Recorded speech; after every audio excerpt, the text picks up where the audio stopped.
You don't have a job, and you only graduated from middle school, he said coldly. I'm done with this.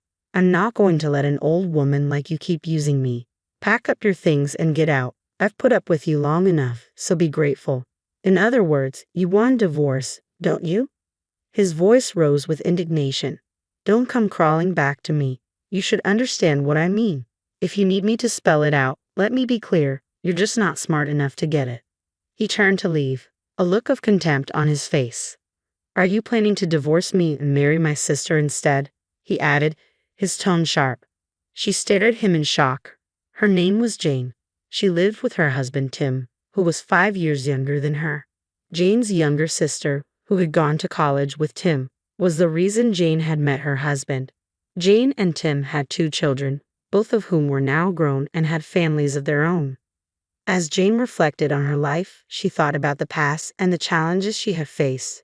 Despite having 2 children she was proud of, her marriage with Tim was far from fulfilling. He often mocked her for her educational background, frequently reminding her of her lack of a high school diploma. His constant criticism was a painful reminder of her past struggles. Jane had hoped to continue her education after middle school, but financial difficulties had prevented her from doing so. At the time, the internet was not widespread and opportunities seemed limited. Following her parents' wishes, she took a job to support the family while her younger sister went on to college, a goal Jane had worked hard to make possible for her. Her sister excelled academically and attended an elite university where Tim was also a student. Tim took pride in his educational achievements, often using them as a weapon in their arguments.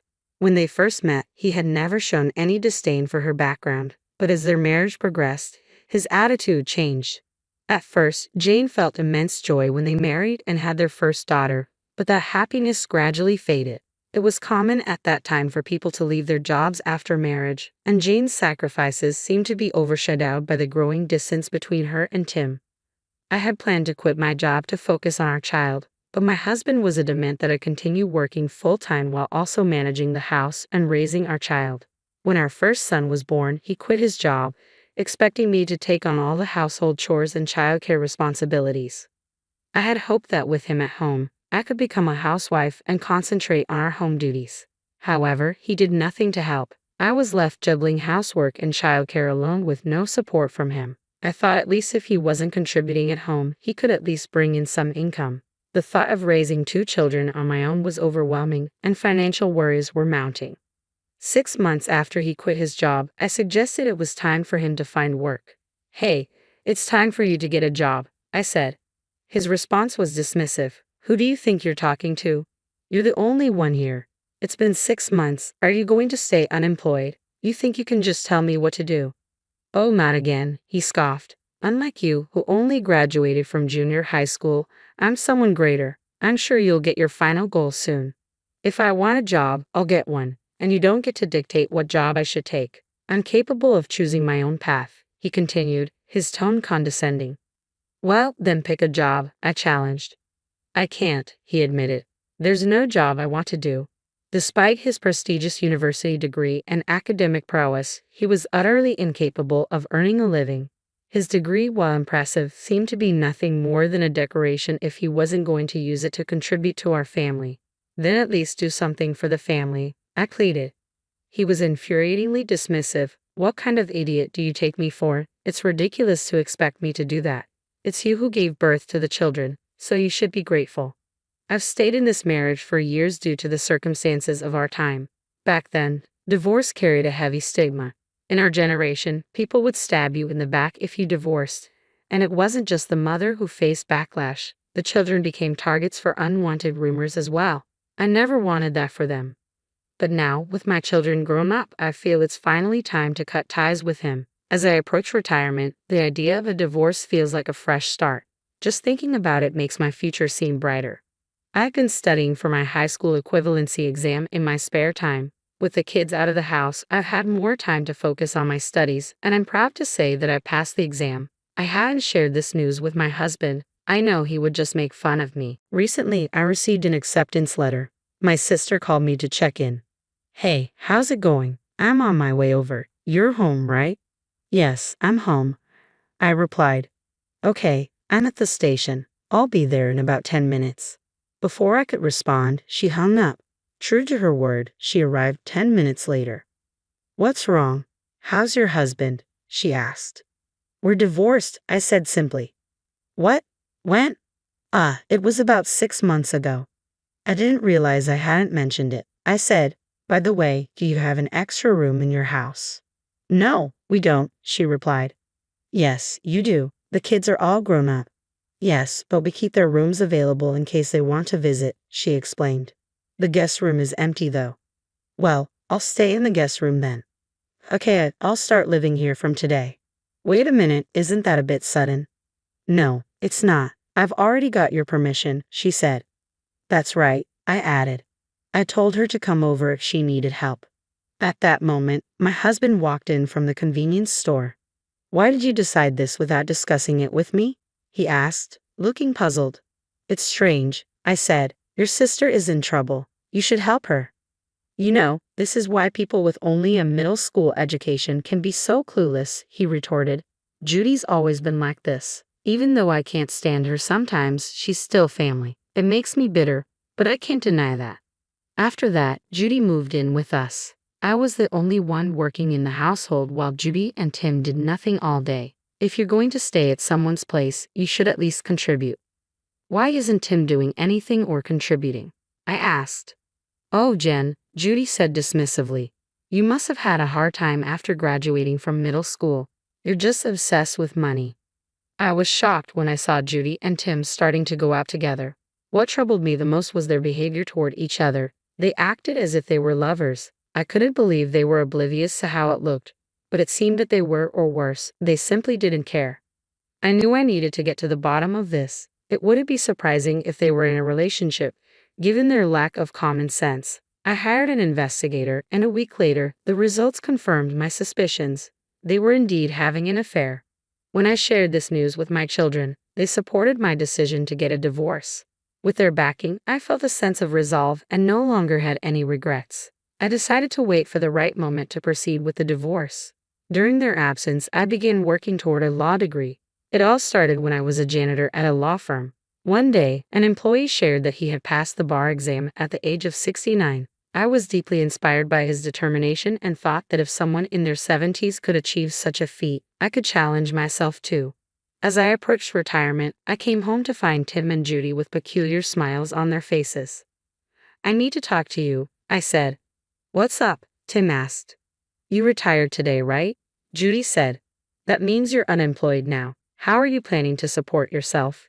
You don't have a job and only have a middle school education. I'm done with you, he said coldly. I'm not going to let an old woman like you drain me any longer. Just pack up your things and get out. I've been married to you for a long time, so be grateful. In other words, you want a divorce, I said, trying to stay calm.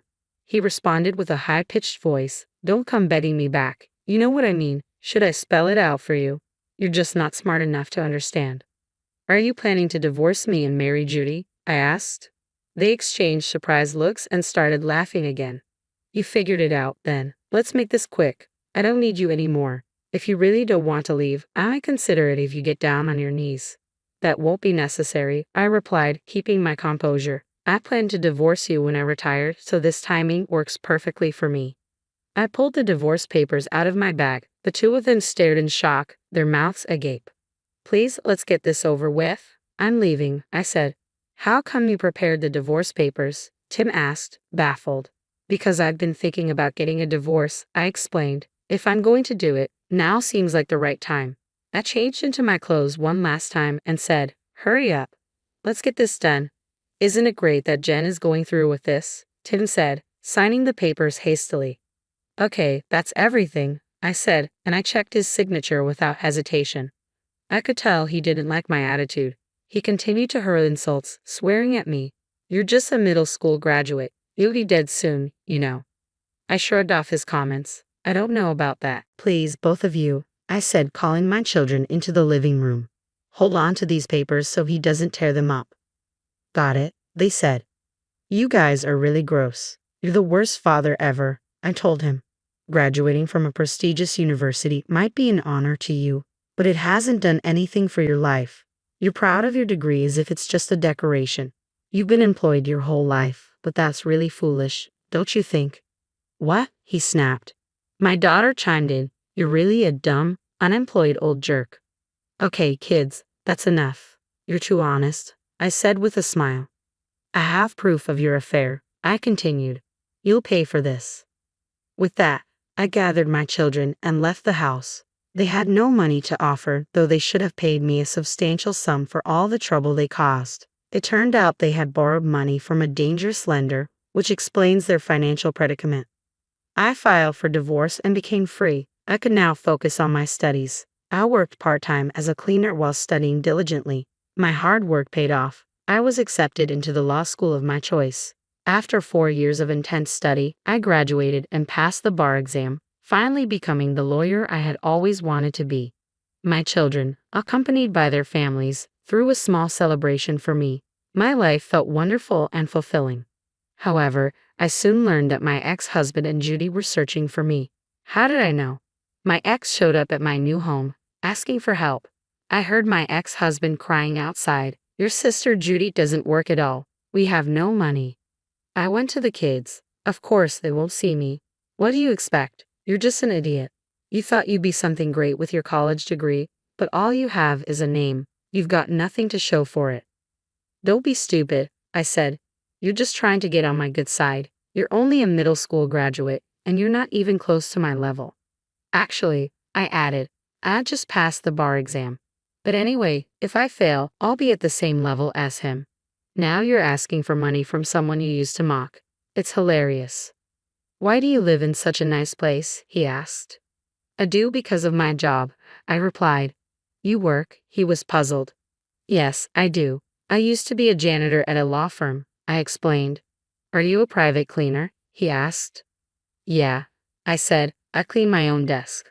What are you talking about? He stammered. I opened the door and showed him my lawyer badge. His expression froze. If you don't stop bothering me, you'll find yourself in court, I warned him. Then I closed the door firmly. After that, my ex-husband never bothered me again. Judy tried once, but I told her the same thing, and she never came back. Both of them, with their only qualification being their education, will likely continue to fall apart without any real effort.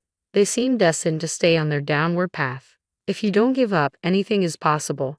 Hard work pays off, and I'm glad my children fully support me. I hope I have a fulfilling life. Thank you for watching to the end. Please subscribe to our channel if you enjoyed this video. See you in the next one.